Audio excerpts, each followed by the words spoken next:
Fine. So yesterday we discussed some technical terms like high level, general purpose, bytecode interpreted. So if a language is high level, it means as a programmer, we are going to write English-like statement. है ना? And if a language is general purpose, it means we can create any type of application using this language. Fine. And third one is bytecode interpreted. Interpreter is what? Interpreter is a translator that is responsible to generate machine code. Behind the scene, interpreter uses two components. First one is your compiler and second one is your PVM component, Python Virtual Machine. Compiler is responsible to convert your Python code to bytecode. And your PVM component is responsible to generate your machine code from your bytecode. है ना, यही सब बताया था कल हमने। अब आगे चलते हैं।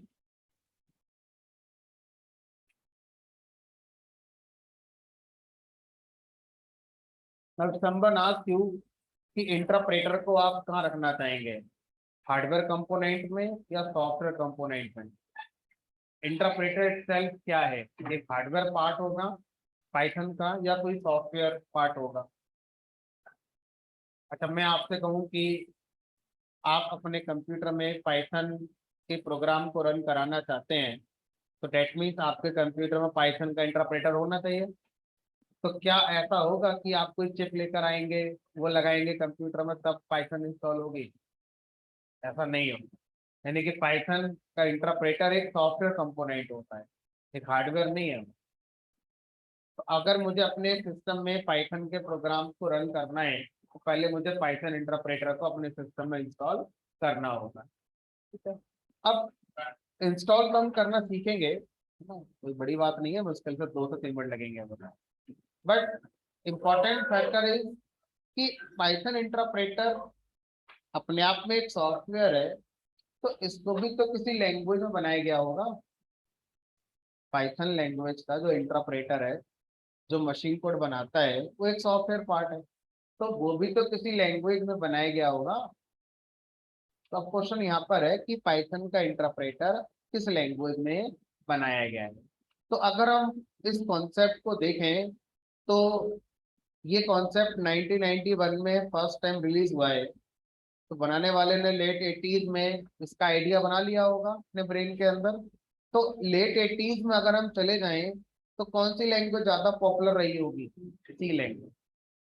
तो पाइथन प्रोग्रामिंग लैंग्वेज में सबसे पहला इंटरप्रेटर जो बनाया गया था, वो सी प्रोग्रामिंग लैंग्वेज में बनाया गया था। अब इस चीज को हम किस नाम से जानते हैं? इम्प्लीमेंटेशन। इम्प्लीमेंटेशन ऑफ पाइथन,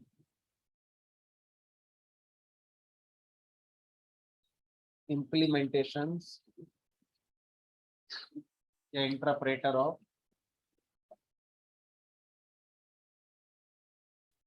तो पाइथन प्रोग्रामिंग लैंग्वेज में जो सबसे पहला इंटरप्रेटर बनाया गया था, ये सी प्रोग्रामिंग लैंग्वेज में बनाया गया था, और उसका एक नाम रखा गया सी पाइथन। तो सी पाइथन क्या है? पाइथन प्रोग्रामिंग लैंग्वेज के एक इंटरप्रेटर का नाम, जो किस में लिखा हुआ है? हमारा सी लैंग्वेज में लिखा हुआ सी पाइथन।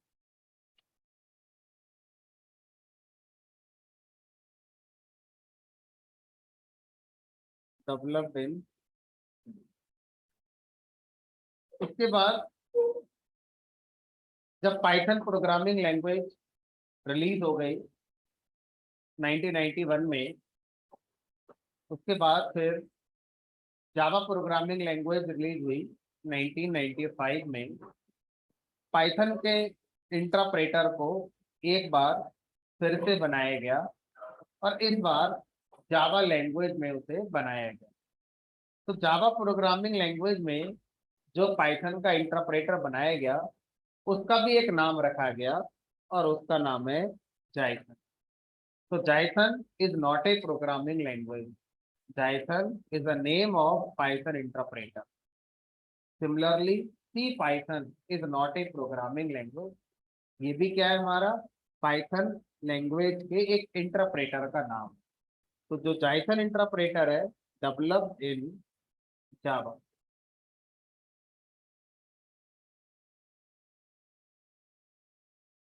उसके बाद 2000 में माइक्रोसॉफ्ट एक कॉन्सेप्ट लेकर आया डॉट नेट, जो कि काफी फेमस हुआ।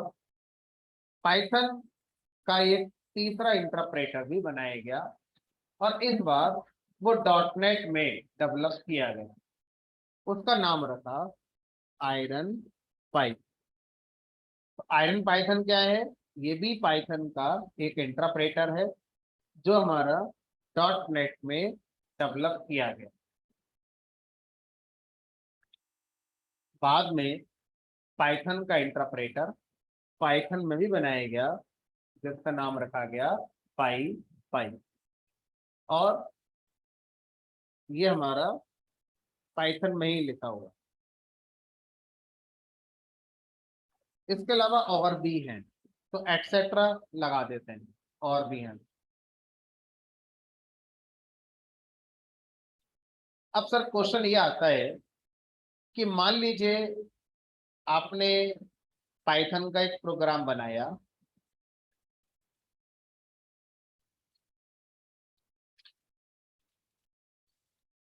अब इस प्रोग्राम को मैं रन कराऊंगा तो मुझे इंटरप्रेटर चाहिए होगा।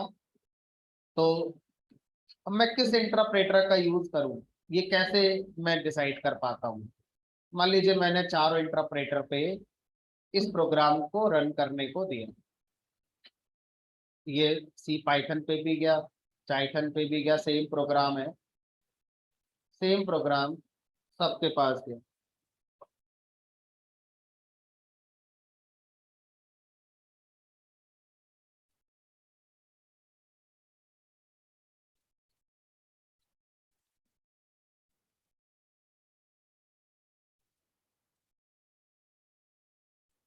तो जब इन सारे इंटरप्रेटर से जो आउटपुट आया उसको देखा गया तो वो सेम आउटपुट।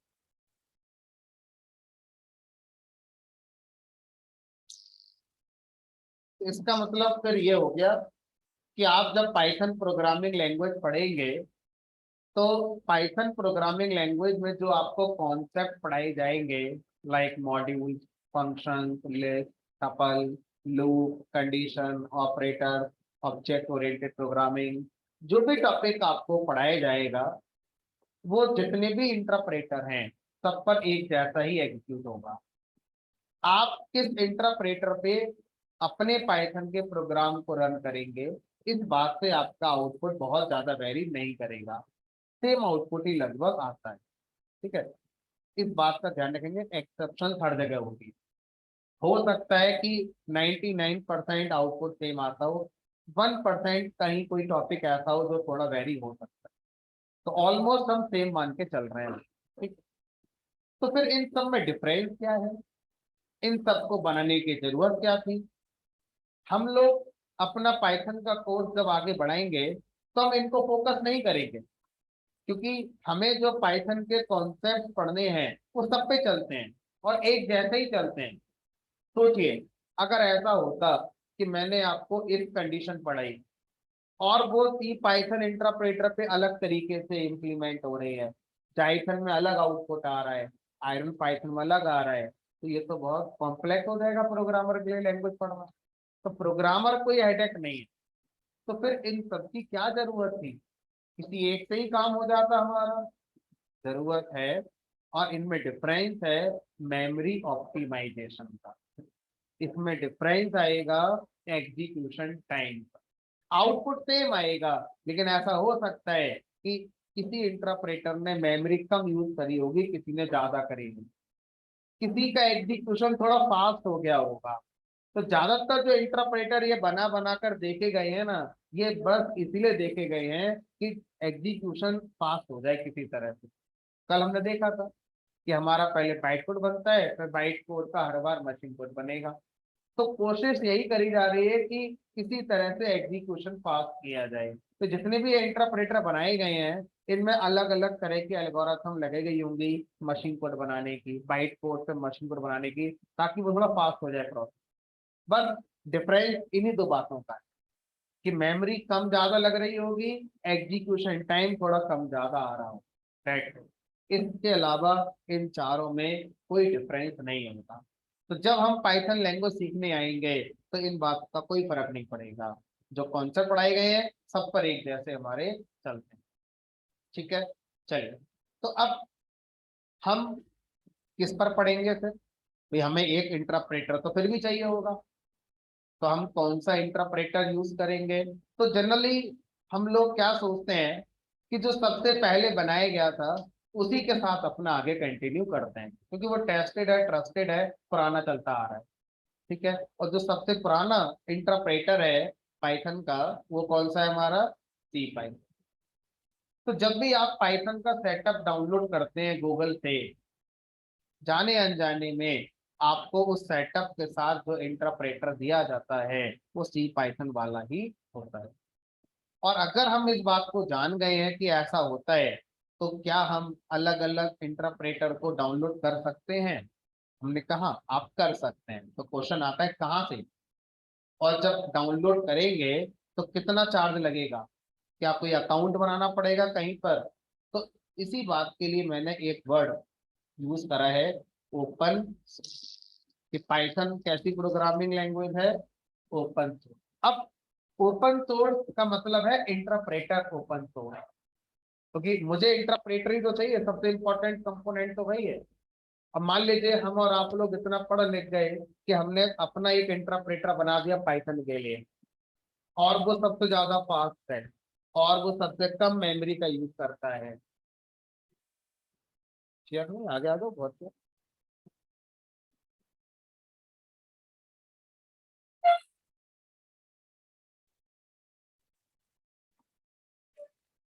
हाँ जी।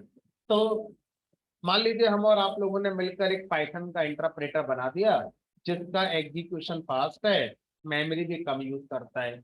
अब हम पब्लिकली लोगों से कहना चाहते हैं कि पाइथन का इंटरप्रेटर हमारा यूज कर लो, और हम उसे फ्री में नहीं देना चाहते, हम उसका चार्ज रख रहे हैं कि भाई इतने डॉलर चाहिए अगर आपको चाहिए तो, और अगला वर्जन हम लाएंगे वो चाहिए तो उसका भी चार्ज अलग लगेगा।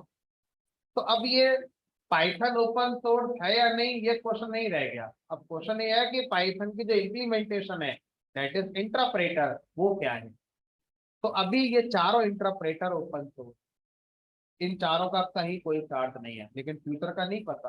कोई कुछ बना दे तो हो सकता है बोले नहीं मेरा तो पाइथन इंटरप्रेटर ओपन सोर्स नहीं है, आपको परचेज करना होगा। तो जब हम ये कहेंगे कि पाइथन ओपन सोर्स लैंग्वेज है तो हम उनके इंटरप्रेटर की बात कर रहे हैं।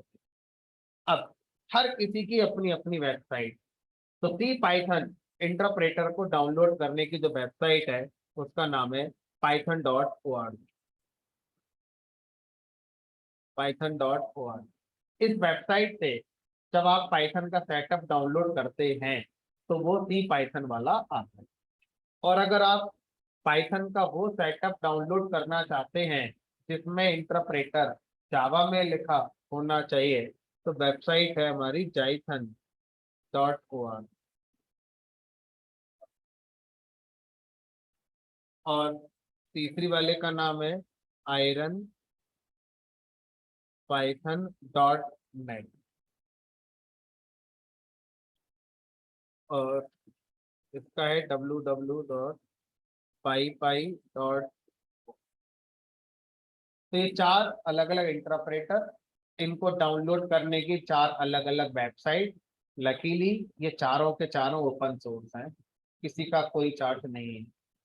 बट फ्यूचर का नहीं पता, कल को कोई कुछ बना दे तो हो सकता है वो चार्जेबल।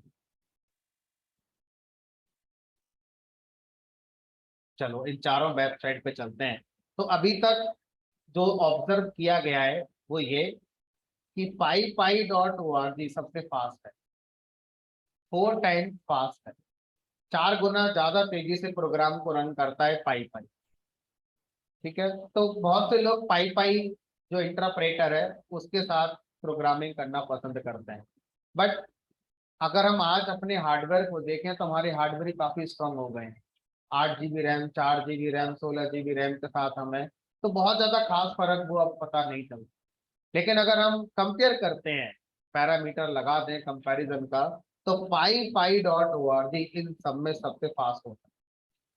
ठीक है, चलो एक एक करके इन सबकी वेबसाइट पे चलते हैं। सबसे पहले चलते हैं python.org। जैसे ही इस वेबसाइट पे जाएंगे वैसे ही आपको यहाँ पर ऑप्शन दिखाई देगा डाउनलोड। ठीक है, एक क्वेश्चन जो शायद मैंने अभी तक डिस्कस नहीं करा है वो ये कि पाइथन के जो क्रिएटर हैं उनके बारे में तो आपने बताया, यूडो वैनड्रॉस।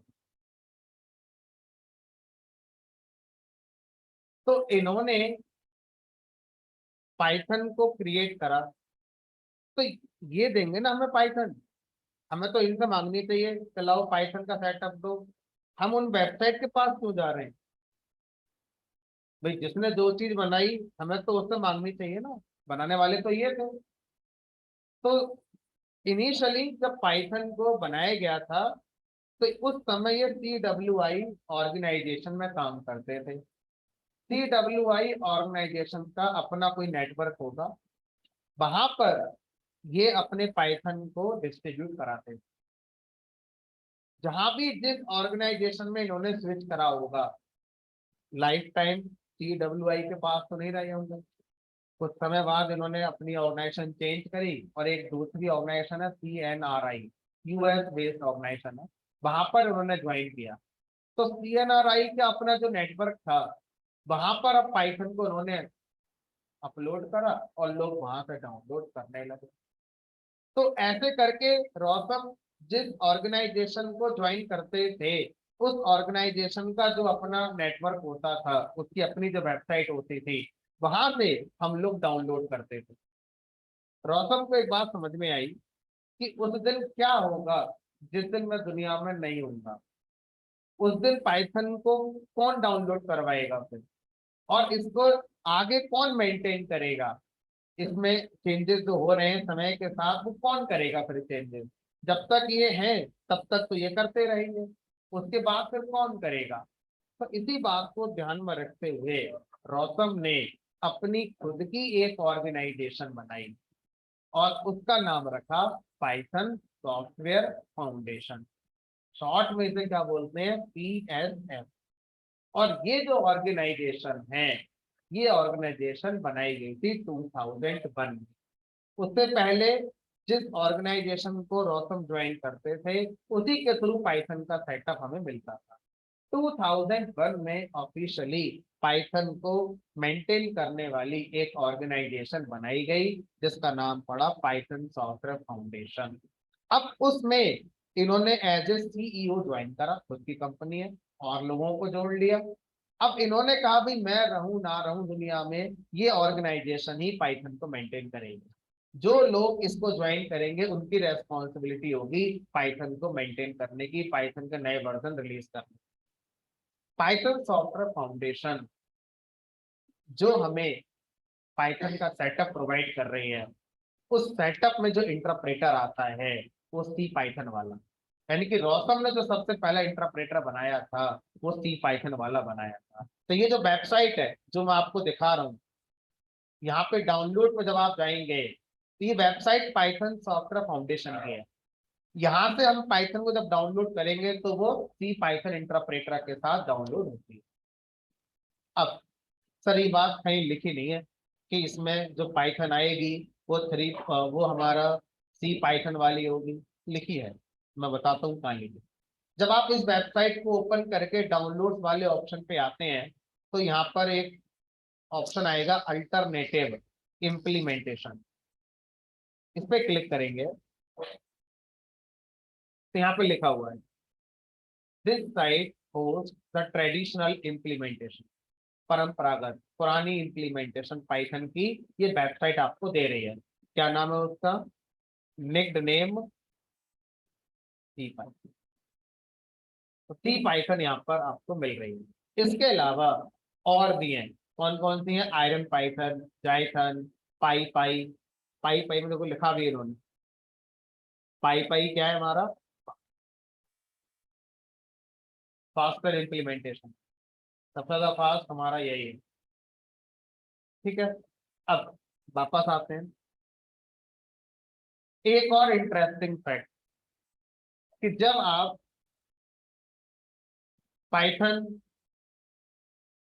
सॉफ्टवेयर फाउंडेशन की वेबसाइट से पाइथन का सेटअप डाउनलोड करते हैं, तो एक बात समझ में आ गई कि हमें जो अभी मिलेगा इसके क्लिक होने पर वो हमारा सी पाइथन इंटरप्रेटर मिलेगा।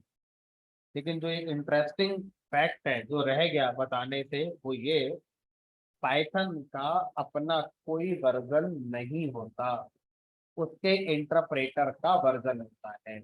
और अपने इंटरप्रेटर के वर्जन से ही पाइथन जानी जाती है। तो जो आपको यहाँ 3.10.6 दिख रहा है ना, ये पाइथन का वर्जन नहीं है। इस पाइथन सेटअप के साथ जो पाइथन का इंटरप्रेटर आ रहा है उसका वर्जन है 3.10. तो पाइथन लैंग्वेज का अपना निजी कोई वर्जन नहीं होता, वो अपने इंटरप्रेटर के वर्जन से ही जानी जाती है। इसका मतलब ये भी हो सकता है कि मैं आपको अभी जाइथन वाली वेबसाइट पे लेके जाऊं तो वहां पर ऑप्शन आएगा डाउनलोड जाइथन, लेकिन वहां पर वर्जन अलग हो सकता है, वो अलग इंटरप्रेटर है, उसका अलग वर्जन मेंटेन होना है। चलते हैं देखते हैं। तो वेबसाइट का नाम है jaithan.org। यहाँ पर जाएंगे, डाउनलोड पे क्लिक करेंगे, लिखकर आ रहा है करंट वर्जन ऑफ जाइथन इज 2.7.6। यानी जाइथन जो हमारा इंटरप्रेटर है उसका आज वर्जन क्या चल रहा है? 2.7.2। और अगर मैं यहाँ पर चला जाऊँ आयरन पाइथन के पास, तो लेटेस्ट वर्जन क्या चल रहा है? 3. तो ये तो समझ में आ गया कि अगर, सर फिर तो ये एक चैलेंज हो गया हमारे लिए। अभी हम यहाँ से निकल कर जाएं और नीचे एक स्टूडेंट मिल जाए हमें और वो हमसे पूछे कौन से वर्जन की पाइथन पढ़कर आए हो, तो उसका आंसर क्या देंगे हम? तो अब अगर आपके पास टाइम है और उसके पास भी टाइम है तो बिठाकर उसे समझाना है कि देखो पाइथन के वर्जन नहीं होते, उसके इंटरप्रेटर के वर्जन होते हैं। तो अगर आप सी पाइथन इंटरप्रेटर पूछेंगे तो उसका लेटेस्ट वर्जन 3.10.6 है। अगर आप आयरन पाइथन इंटरप्रेटर की बात करेंगे तो उसका लेटेस्ट वर्जन 3.4 है। इस तरह से आप उसे बताएंगे। बहुत ज्यादा चांस है कि इतना टाइम ना तो आपके पास होगा ना उसके पास होगा। अब वो एक आंसर आपसे एक्सपेक्ट कर पाए कि ये मुझे एक आंसर बताएंगे। तो जब ऐसी सिचुएशन आए तो आपको सी पाइथन का आंसर देना होता है। तो जब भी आपसे कोई जल्दीबाजी में पूछ ले कि कौन सा पाइथन आपने पढ़ा हुआ है, वर्जन बताओ 3.10.6, तो सब पूछना नहीं है कि कौन से इंटरप्रेटर की बात कर रहे हो सकता है वो जानता भी ना हो कि इतने इंटरप्रेटर भी होते हैं। सीधा आंसर क्या देना है उसे? 3.10.6। आप भी सही हो, वो भी सही है, दोनों सही हो। अगर वो जानता तो वो आपसे पहले ही पूछता कि आपने सी पाइथन का कौन सा वर्जन पढ़ा है या जाइथन का कौन सा वर्जन पढ़ा है। ठीक है, तो जब कभी हम कम्युनिकेट करते हैं पाइथन के बारे में किसी के साथ, तो हम अपने ब्रेन में क्या रखते हैं? सी पाइथन, क्योंकि यही वो है जो रॉसम ने बनाई थी पहले। ठीक है, चलिए। तो अब पाई पाई पे जाएंगे तो वहां पर ये बात लिखी हुई है कि ये हमारा फास्ट है, और देखा भी था हमने, ये लिखा है on an average pi pi 4.5 time faster than. तो माइट बी आने वाले कुछ टाइम के बाद जो python.org जो ऑफिशियल पाइथन की वेबसाइट है वो सी पाइथन को हटाकर किसको लगा दे? पाई पाई को लगा दे। ऐसा हो सकता है, आने वाले टाइम में ऐसा हो जाए। ठीक है, तो अभी जो है उसके साथ हम आगे चलते हैं। तो अब जब हम पाइथन को डाउनलोड करने जाएंगे तो यहाँ पर हमें पहला तो समझ में आ गया, ये जो वर्जन है ये वर्जन हमारा पाइथन का नहीं है, पाइथन के सी पाइथन इंटरप्रेटर का है। किसी को हमें क्या बताना है? 3.10 टाइम देकर बताना है, वो भी फ्री बैठा है तो हम उसे डिटेल में बताएंगे। ठीक है, ध्यान ये रखना है कि ये जो दिख रहा है ये सिर्फ किस लिए दिख रहा है, विंडोज। अगर मैं लिनक्स चलाता हूँ तो लिनक्स में उबंटू आता है, लिनक्स के अंदर रेड हैट आता है। तो लिनक्स अपने आप में ऑपरेटिंग सिस्टम नहीं है, लिनक्स अपने आप में एक कर्नल है जिसका यूज करके कई ऑपरेटिंग सिस्टम बनाए गए हैं। उनमें से एक का नाम है आपका रेड हैट। तो रेड हैट ऑपरेटिंग सिस्टम का नाम है जिसके अंदर लिनक्स कर्नल होता है। उबंटू एक ऑपरेटिंग सिस्टम का नाम है जिसके अंदर लिनक्स कर्नल होता है। एंड्रॉइड, एंड्रॉइड एक ऑपरेटिंग सिस्टम का नाम है, मोबाइल का नाम नहीं है। मोबाइल तो मैन्युफैक्चरर बना रहा है, सैमसंग वाला, वन प्लस वाला। उनके अंदर जो ऑपरेटिंग सिस्टम चल रहा है वो एंड्रॉइड है। एंड्रॉइड एक ऑपरेटिंग सिस्टम है जिसका कर्नल कौन है, लिनक्स। तो एंड्रॉइड का कर्नल भी कौन है, लिनक्स। अब कर्नल क्या होता है ये हमारा स्कोप नहीं है, आप अपने लेवल पर इस चीजों को समझें क्या होता है। अब डाउनलोड फॉर विंडोज का ऑप्शन आ रहा है। अगर आप मैकबुक चलाते हैं, अगर आप लिनक्स चलाते हैं तो आपके लिए नहीं है। फिर आपको यहाँ जाना है, मैक के लिए आपको यहाँ पे क्लिक करना है और अदर प्लेटफॉर्म पर जाएंगे तो लिनक्स का मिलेगा, लिनक्स में उबंटू रेड हैट मिलेगा। फिर आपको सोलरिस भी मिलेगा, सोलरिस ऑपरेटिंग सिस्टम होता है। तो यहाँ से आप अलग प्लेटफॉर्म के लिए डाउनलोड कर सकते हैं। अगली बात जो ध्यान रखनी है वो ये कि ये जो पाइथन का लेटेस्ट वर्जन है 3.10.6, ये विंडो 10 और विंडो 11 पे ही इंस्टॉल होगा। अगर आप विंडो 7 पे या विंडो 8 पर काम करते हैं तो ये वाला वर्जन विंडो 8 पर इंस्टॉल नहीं होगा। एटलीस्ट विंडो 10 आपको चाहिए होगी। ठीक है, अब अगर आपके पास विंडो 10 है तब तो डाउनलोड क्लिक करेंगे, इंस्टॉल कर पाएंगे। अदरवाइज दो ऑप्शन, पहला ऑप्शन या तो विंडो अपग्रेड करा लो, दूसरा ऑप्शन पुराना वर्जन पाइथन का डाउनलोड कर लेते हैं। विंडो अपग्रेड कराने में 2 घंटे लग सकते हैं और 300 से 500 रुपये खर्चा आता है अगर हमें खुद से नहीं आती है। हम वैसे बीटेक करेंगे, 80% होंगे हमारे, लेकिन बहुत से लोगों को ये नहीं आती होगी, है ना, विंडो कैसे पड़ेगी। बहरहाल जो भी है, लेकिन अगर हम पाइथन का कोई पुराना वर्जन डाउनलोड कर लेते हैं तो ये इतना ज़्यादा टाइम नहीं लेगा। लेकिन सर पुराना वर्जन मिलेगा कहाँ पे, दिख तो रहा नहीं है, हमें तो बस एक ही दिख रहा है 3.9.6। तो मिलेगा तो यहाँ जाएंगे ऑल रिलीजन, ये जो ऑप्शन है इस पर जब क्लिक करेंगे तो जितने पाइथन के अब तक वर्जन आए हैं उन सबकी लिस्ट यहाँ पर, पाइथन रिलीज बाई वर्जन। अब आपको पुराना देखना है तो देखो इतनी पुरानी है, 2 तक अवेलेबल है। अब आप अपना, जिनका विंडो 7 है, मैं अपना एक्सपीरियंस बताता हूँ जो आप लोगों के साथ मेरा रहा है। विंडो 7 पे 3.4 तक, 5 तक चला है, 5 के आगे इंस्टॉल नहीं हुआ है। तो अगर आप विंडो 7 लेके बैठे हैं तो 3.5 लास्ट होगा आपके लिए। उसके ऊपर जाते ही वो इंस्टॉल नहीं होगा, एरर आ जाएगी, डाउनलोड हो जाएगा, इंस्टॉल नहीं है। और विंडो 8 पर है तो एक वर्जन और आगे बढ़ जाओ 3.6 तक पर, उससे आगे नहीं चलो। तो बेटर है, मैं सजेस्ट करूंगा कि पाइथन का पुराना वर्जन डाउनलोड करने की बजाय अगर आप विंडो 7 पे चल रहे हैं तो आप विंडो 10 अपना लैपटॉप करा लें। क्यों, जैसे जैसे हम आगे बढ़ेंगे, आगे की एडवांस कॉन्सेप्ट जो बनाए जा रहे हैं आज के डेट में वो लेटेस्ट वर्जन के अकॉर्डिंग बनाए जा रहे हैं। तो फिर वहां पर आप अपने कोड को रन नहीं करा पाएंगे। तो बेटर है अभी से आप अपना सेटअप इसी तरह से बना के चलें, है ना। चल, अब क्लिक करेंगे और ये हमारा डाउनलोड हो जाएगा। लेकिन सर एक छोटा सा क्वेश्चन आ गया जो कि नॉन टेक्निकल है। आप कह रहे हैं कि भाई ओपन सोर्स है, तो हमें ये बताइए पाइथन सॉफ्टवेयर फाउंडेशन में जो भी डेवलपर्स होंगे क्या वो सैलरी नहीं लेते होंगे, इस वेबसाइट को रन करने की कॉस्ट नहीं आती होगी उनकी, उनके जो अपने खर्चे हैं वो पूरे कैसे होते होंगे। हमसे तो चार्ज नहीं कर रहे हैं तो उनके खर्चे कैसे पूरे होते हैं। हमने कहा कई सोर्स हैं इनकम के, उनमें से एक ये है डोनेशन।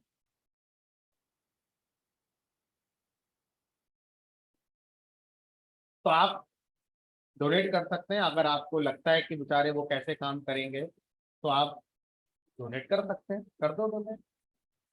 चलो करेंगे, नहीं देखते हैं सर, चलते हैं डोनेट पर।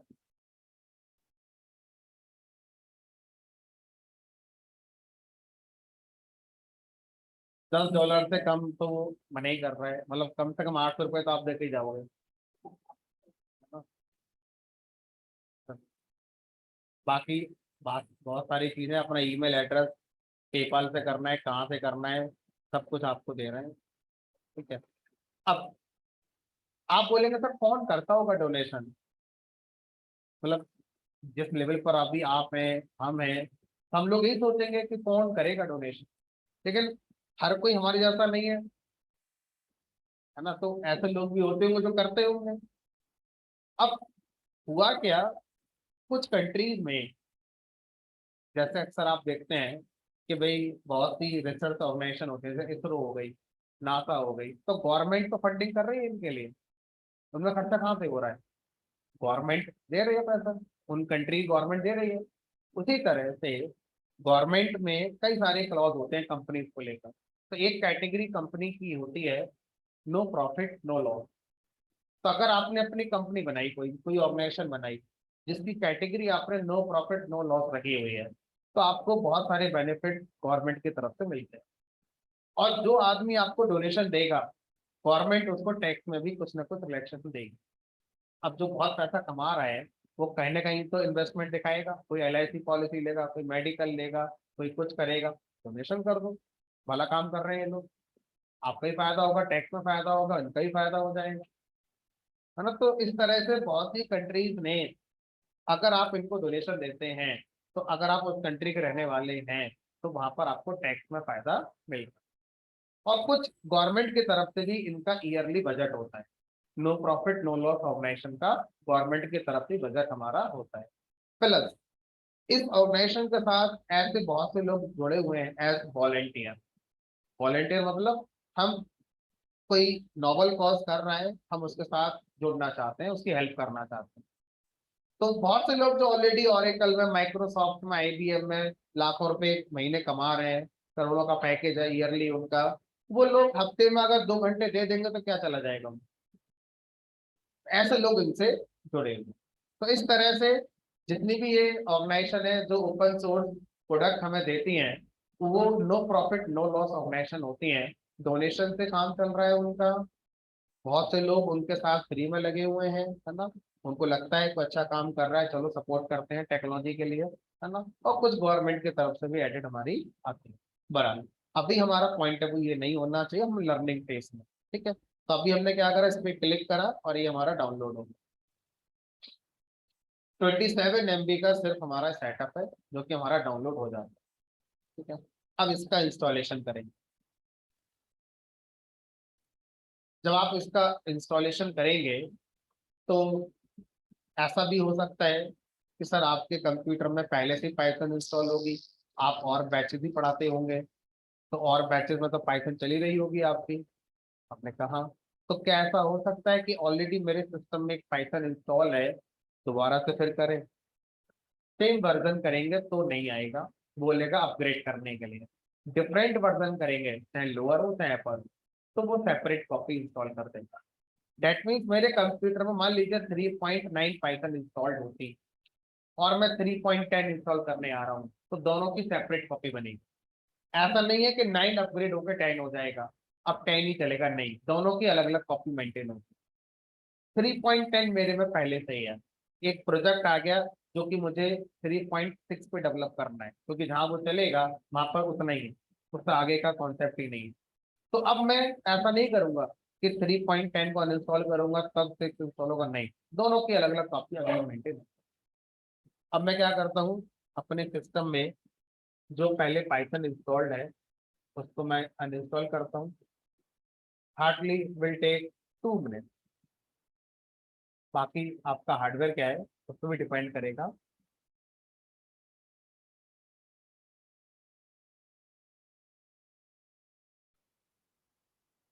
तो जिन्होंने पहले से अपने लेवल पर पाइथन इंस्टॉल करी हुई है और सेम वर्जन की है, तो शायद उनको ऐसा करने की जरूरत नहीं है कि वो अनइंस्टॉल करके ही इंस्टॉल करेंगे, तो जो ऑलरेडी है उस पर ही हम प्रैक्टिस कर सकते हैं। ये तो उनके लिए है जिन्होंने आज से पहले कभी कोई लैंग्वेज नहीं पढ़ी है, पहली बार पाइथन पढ़ रहे हैं, तो वो कैसे इंस्टॉल करेंगे, तो वो देख पाए समझ पाए तो इंस्टॉलेशन कैसे होता है।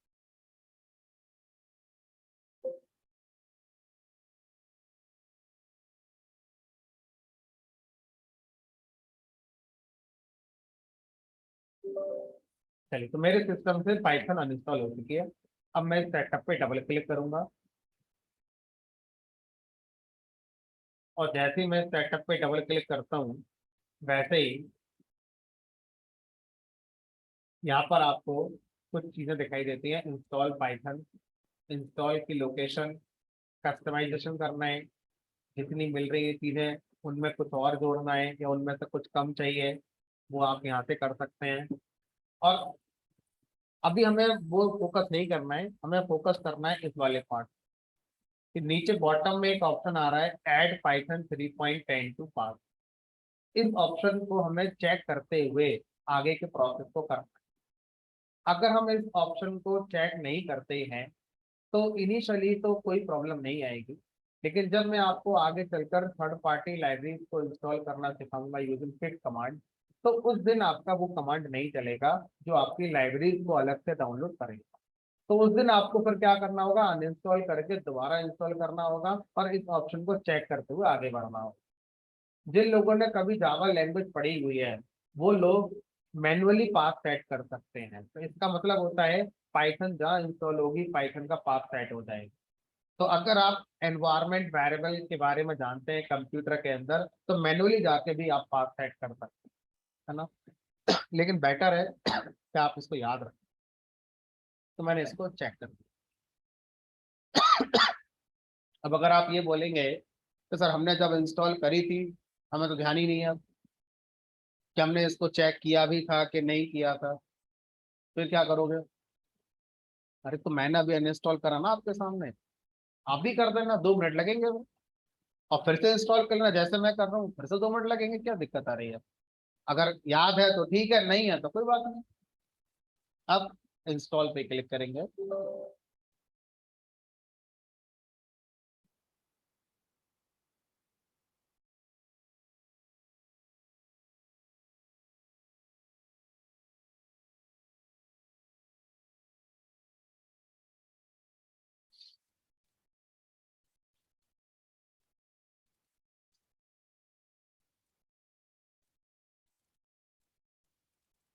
चलिए पाइथन का सेटअप हमारे सिस्टम में इंस्टॉल हो चुका है। अब हम ये जानना चाहते हैं इस सेटअप के साथ हमें क्या क्या चीजें मिली हुई हैं। इंटरप्रेटर तो हमें समझ में आ ही रहा है, वो तो मिला ही होगा। उसके अलावा कुछ और जो इस सेटअप के साथ मिला हो, हमने कहा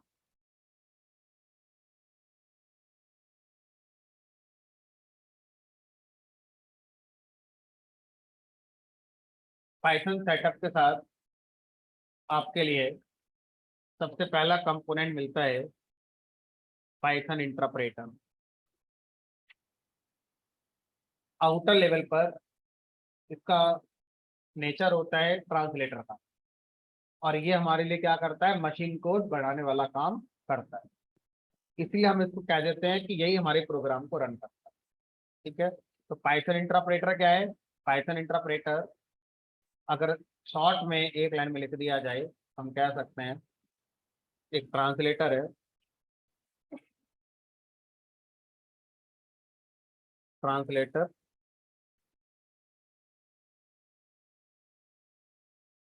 generate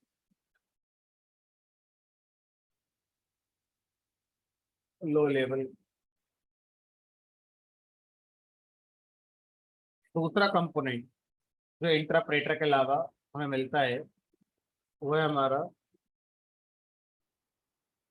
standard library. Standard library क्या होती हैं, तो इमेजिन करिए कि आप किसी कॉलेज में पढ़ते हैं या कभी पढ़े होंगे, तो उस कॉलेज के अंदर भी एक लाइब्रेरी होती है। इसके अंदर भी एक लाइब्रेरी होती है, और उस लाइब्रेरी के अंदर क्या होता है, बुक्स होती है। बहुत सारी बुक्स का कलेक्शन क्या कहलाती है, लाइब्रेरी कहलाती है कॉलेज में। कॉलेज वाले एग्जाम्पल, अब अगर वो स्टूडेंट जो इस कॉलेज में पढ़ते हैं उनको अगर कोई भी ऐसा कंटेंट पढ़ना है जो किसी बुक में मिलेगा, तो उस बुक को परचेज करने से पहले आप लाइब्रेरी को सर्च कर सकते हैं। माइट भी आपकी कॉलेज के लाइब्रेरी में वो बुक अवेलेबल हो, आपके एफर्ट बचेंगे, आपका टाइम बचेगा, आपका अमाउंट बचेगा। तो लाइब्रेरी के अंदर अगर पहले से ही सब कुछ दे दिया जाए, पहले से ही सारी बुक दे दी जाए, तो मुझे मार्केट से परचेस करने की जरूरत ही नहीं पड़ेगी। लेकिन अब कोई ये बोल रहा है कि नहीं, मैं तो इस टॉपिक को इस ऑथर की बुक से ही पढ़ूंगा बस। अब वो अनकॉमन है, मतलब हर कोई उससे नहीं पढ़ता उस ऑथर की।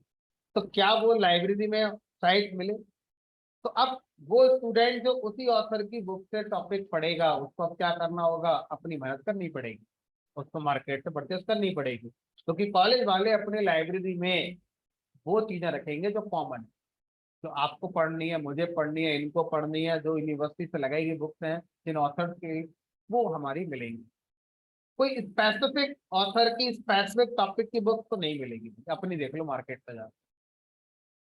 अब इसी तरह से जब कोई एक प्रोग्रामिंग लैंग्वेज बनाई जाती है, तो उस प्रोग्रामिंग लैंग्वेज में प्रोग्रामर जो होते हैं, उनको अपना कोड बनाना होता है। तो लैंग्वेज क्रिएटर ये सोचते हैं कि क्यों ना कुछ कोड हम पहले से बना कर दे दें, कोड को हम पहले से बना कर दे देते हैं, और फिर उन कोड के कलेक्शन को एक नाम दे देते हैं, और उसको भी क्या बोलेंगे यहाँ पर हम, लाइब्रेरी, संग्रहालय। ये भी तो संग्रहालय है, वहां पर किताबों का है, यहाँ पर कोड का है, बात तो एक ही है। लेकिन अब आप बोलोगे फिर तो मैं प्रोग्रामिंग ही क्यों सीख रहा हूँ, सब कुछ लाइब्रेरी में ही जाता होगा पहले से। तो सब कुछ नहीं आता है, जो बहुत कॉमन कोड है, जो आपको चाहिए, मुझे चाहिए, इन्हें चाहिए, वो कोड है। कोई स्पेसिफिक कोड जो मुझे डेवलप करना है तो मुझे लिखना ही पड़ेगा, वो लाइब्रेरी के अंदर नहीं मिलेगा। तो जो कॉमन चीजें होती हैं उनके लिए पहले से रेडीमेड कोड बना दिया गया है, और उन रेडीमेड कोड के कलेक्शन को ही क्या बोलते हैं यहाँ पर हम, लाइब्रेरी। अब वहां पर जो हमारे कंटेंट्स होते हैं वो बुक के अंदर लिखे गए होते हैं। यहाँ पर जो हमारा कोड है वो किसके अंदर लिखा गया होगा, तो उसका नाम होता है फंक्शन। वहां पर जो बुक है, इक्विवेलेंट टर्म प्रोग्रामिंग लैंग्वेज में क्या होती है, फंक्शन। तो मैं क्या बोलूंगा, लाइब्रेरी के अंदर क्या है, फंक्शन है, और हर फंक्शन में कोई ना कोई एक रेडीमेड कोड हमारा लिखा हुआ है। जैसे वहां पर कॉलेज की लाइब्रेरी में क्या है, बुक्स हैं, हर बुक के अंदर कुछ ना कुछ कंटेंट लिखा हुआ है। इसी तरह से पाइथन की लाइब्रेरी के अंदर फंक्शंस हैं, और हर फंक्शन में कोई ना कोई कोड हमारा लिखा हुआ है। ठीक है। अब सर लाइब्रेरी क्या है ये तो समझ में आ गई, लेकिन उसके पहले आपने ये स्टैंडर्ड वर्ड क्यों लगा दिया, इसकी जरूरत क्या थी,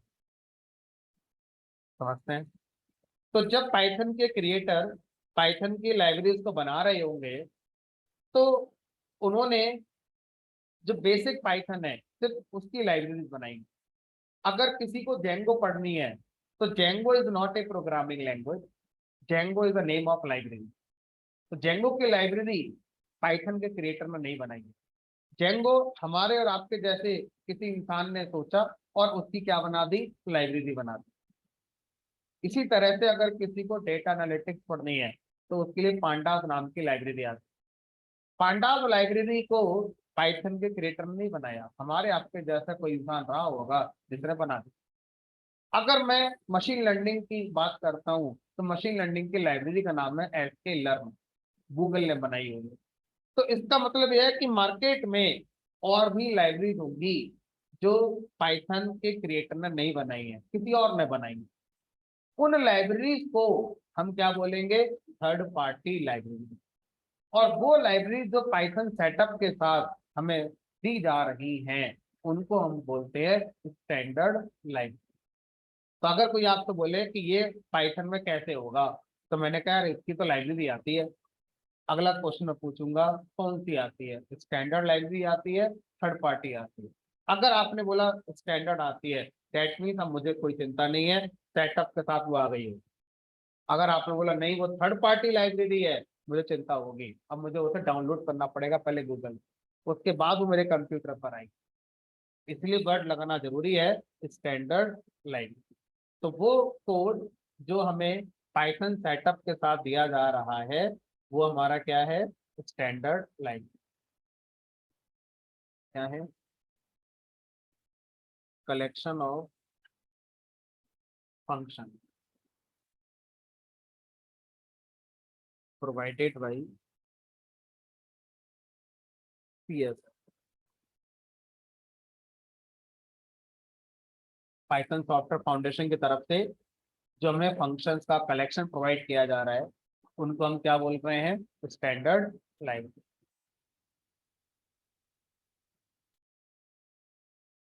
अगला टर्म, मान लीजिए पाइथन प्रोग्रामिंग लैंग्वेज को जिन लोगों ने बनाया, रोसम तो हेड रहे होंगे उस टीम के, तो उन्होंने जो चीजें बनाई हैं हमें कैसे पता चलेगी कि पाइथन में कितने फंक्शन है, किस फंक्शन से क्या होता है, कौन सा ऑपरेटर पाइथन में यूज होगा, कौन सा कीवर्ड चलेगा, कितने टोटल टॉपिक होंगे पाइथन के अंदर। तो ये बात पता कैसे चलेगी पब्लिकली कि पाइथन में ये सब बातें होती हैं। तो उसके लिए आप एक एग्जांपल कंसिडर करिए। आपने एक मोबाइल परचेज किया, तो जब आप मोबाइल परचेज करेंगे तो मोबाइल मैन्युफैक्चरर भी ये सोच रहा है कि यार ये इंसान मोबाइल चलाएगा कैसे, इसे कैसे पता ऑन कैसे होगा, ऑफ कैसे होगा। भले ही हम जानते हैं, लेकिन वो तो यही सोच रहा है ना कि जो चलाने वाला इंसान है पहली बार चला रहा होगा। उसे क्या पता कि जो यूजर है उसने पहले भी स्मार्टफोन चला रखे होंगे। क्या देगा साथ में, यूजर मैनुअल, उसमें लिख कर देगा कहाँ से ऑन होगा, कहाँ से ऑफ होगा, सिम कैसे पड़ेगी, बैटरी कैसे पड़ेगी, XYZ चीजें। कार परचेज करो, वो कार की बुकलेट आती है। तो आप मेडिसिन परचेज करो, उस पर लिखा होता है कैसे यूज करनी है। तो अब तो ये कोई भी प्रोडक्ट के रूल होते हैं किसी भी कंट्री में, गवर्नमेंट उन चीजों को अलाउ तभी करेगी जब उन्होंने पूरी गाइडलाइंस लिखी होगी कि कैसे इसका यूज करना है। ये तो पाइथन लैंग्वेज हो गई। पाइथन लैंग्वेज के क्रिएटर भी ऐसा कर रहे हैं।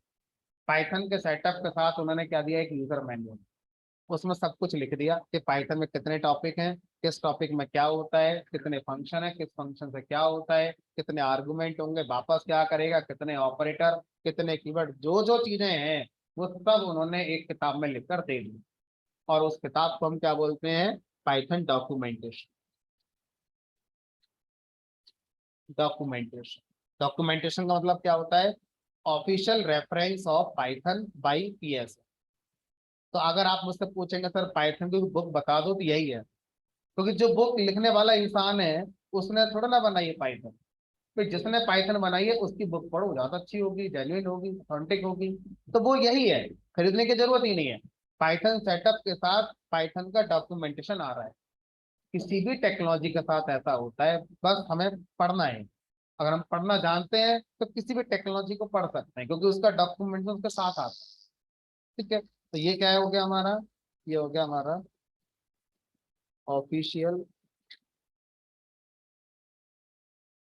Python reference by.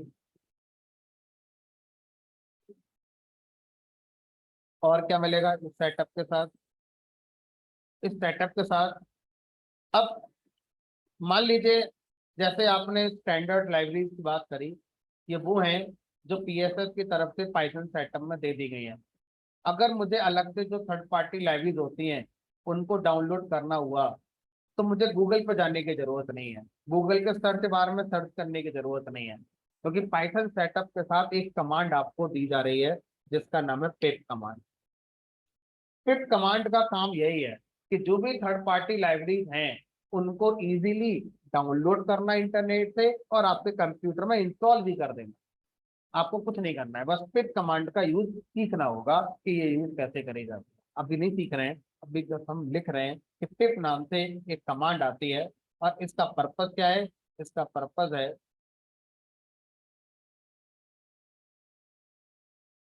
Easily download and install third party third party libraries को इजीली। अगर ये नहीं है तब भी कर लेंगे हम, लेकिन इससे काम बहुत आसान हो जाता है। Easily download and install third party library. और क्या आता है, अच्छा ये बताइए अगर आपसे कहा जाए कि आप अपना रिज्यूम बनाइए, तो रिज्यूम बनाने के लिए ज्यादातर लोग किस एडिटर को प्रेफर करते हैं, MS वर्ड। उसके बाद फिर उसे PDF में कन्वर्ट कर सकते हो ताकि लुक थोड़ा अच्छा है। अगर आपको किसी को कुछ प्रेजेंट करना है, समझाना है ग्राफिकली, तो आप PPT बनाना पसंद करोगे, पावर पॉइंट एडिटर का यूज करोगे। ठीक है, अगर मुझे पाइथन के प्रोग्राम को लिखना है तो इसके लिए भी तो एक एडिटर चाहिए होगा मुझे। एडिटर आप नोटपैड भी यूज कर सकते हैं। नोटपैड भी तो लिखने के लिए बनाया गया है हमारा। पाइथन के सेटअप के साथ भी एक एडिटर दिया जा रहा है जो थोड़ा कलरफुल होगा, आपके लिए थोड़ी हेल्प ज्यादा करेगा देन नोटपैड। उस एडिटर का नाम है IDLE, IDLE, IDLE editor. Full form होती तो है इसकी, लेकिन लोगों का ज्यादा इंटरेस्ट है नहीं इसकी फुल फॉर्म में। लोग इसे आइडल या IDLE ऐसे ही प्रोनाउंस करते हैं। फिर भी एक बार जान लेते हैं। Integrated development and learning environment की फुल फॉर्म होती है integrated development and learning environment. But कोई बोलता नहीं है, सब इसे शॉर्ट में बोलते हैं आइडल या IDL। इसी नाम से ये फेमस है। तो ये एडिटर, इसी के आगे लिख दिया एडिटर। इसके अलावा भी एडिटर आते हैं, जैसे VS कोड आजकल बहुत ट्रेंड में चल रहा है।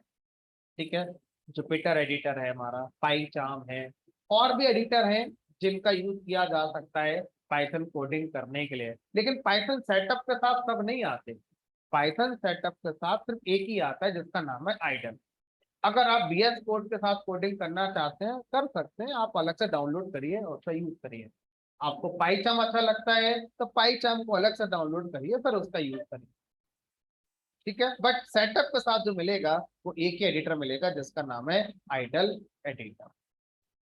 ठीक है, तो इस तरह से ही हमारी क्या है, पाइथन सेटअप के साथ आने वाले कुछ कंपोनेंट्स हैं। जब हम पाइथन को इंस्टॉल कर रहे थे तो ये सारी चीजें हमारे पास आ गई। ठीक है, अब पहली और शायद आखिरी बार, एक बार सर सबको दिखा सकते हैं। अगर हमने पाइथन इंस्टॉल करी, अभी तो करी आपके सामने, अगर कर लिया है तो ये पांचों चीजें कहाँ हैं, हमारे लैपटॉप में कहीं होंगी। हम एक बार देखना चाहते हैं कहाँ ये सारी चीजें, है ना। चलते हैं।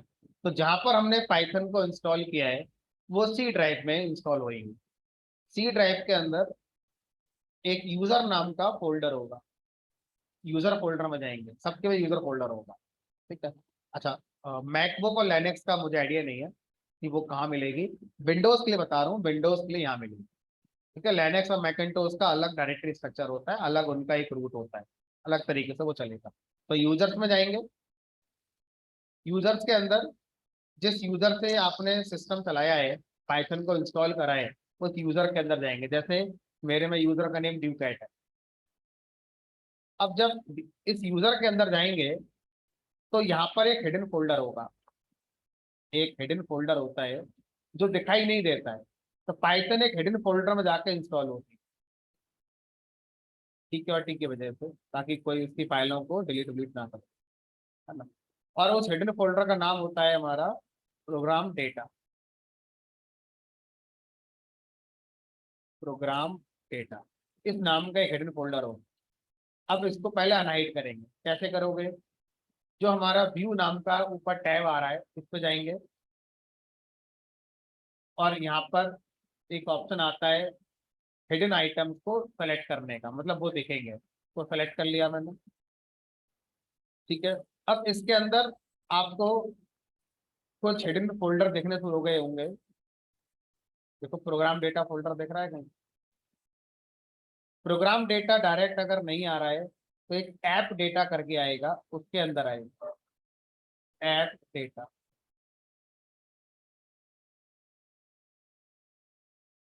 दिख रहा है ऐप डेटा या प्रोग्राम डेटा में से कोई भी? ये है, एक मिनट,